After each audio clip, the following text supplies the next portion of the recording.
Sebuah biji ek tanpa sengaja mematahkan sebuah ranting dan jatuh dari pohon, lalu menggelinding ke tanah. Ia terpisah dari pohonnya dan dengan rasa ingin tahu mengamati tubuhnya sendiri.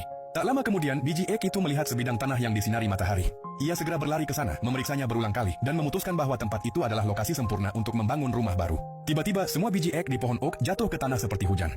Setiap biji yang mendarat langsung menggali lubang dan mengubur diri, masing-masing berjuang demi lingkungan tumbuhnya sendiri. Saat biji ek itu kembali membuka mata, ia mendapati bahwa semua biji lain di sekitarnya telah terkubur di dalam tanah, dan sinar matahari di atas kepalanya pun terhalang. Ia pun memutuskan untuk pergi dan mencari tempat yang penuh cahaya. Biji-biji ek lainnya memandangnya dengan tak percaya, namun ia tetap pergi dengan tekad bulat. Begitu melangkah keluar dari rerumputan, ia menemukan sebuah tempat yang diselimuti sinar matahari, tempat yang tampak ideal untuk tumbuh. Namun saat ia melompat ke sana dengan gembira, ia baru menyadari bahwa itu adalah batu yang tertutup lumut. Permukaannya yang licin membuat biji ek itu tergelincir dan jatuh ke dalam air. Ia lalu tiba di sebidang rumput lain dan mengira itulah rumahnya. Tetapi ternyata tempat itu berada di atas kepala seekor katak. Terpaksa, biji ek itu kembali mencari tempat lain. Ia sempat sampai ke sebuah sarang burung, namun diusir oleh burung-burung yang ada di dalamnya. Biji ek itu kemudian memanjat sebuah gundukan tanah besar dan hampir saja mengubur diri ketika tiba-tiba ia terjatuh ke dalam sebuah terowongan. Ternyata itu adalah liang tikus tanah.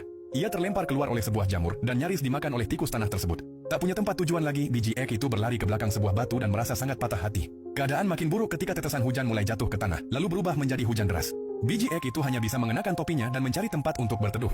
Semua hewan memiliki rumah, namun setiap tempat seolah menolak kehadirannya. Tiba-tiba, hembusan angin kencang menyapu tanah. Sambaran petir menyambar dari langit. Biji ek itu kehilangan keseimbangan dan tanpa sengaja terjatuh ke dalam sebuah lubang besar. Akhirnya ia tak sanggup lagi menahan kesedihannya. Ia pun menangis. Namun tepat pada saat itu, biji ek teringat akan mimpinya menjadi pohon oak emas yang megah. Kenangan itu memberinya kekuatan. Ia mulai menggunakan tangannya untuk menimbun tanah sedikit demi sedikit, mengisi lubang tersebut sambil mengatasi setiap rintangan yang menghadang. Pada akhirnya, biji ek itu berhasil membangun rumahnya sendiri. Keesokan harinya ia berjemur di bawah sinar matahari dan berdiri dengan bangga di atas gundukan tanah.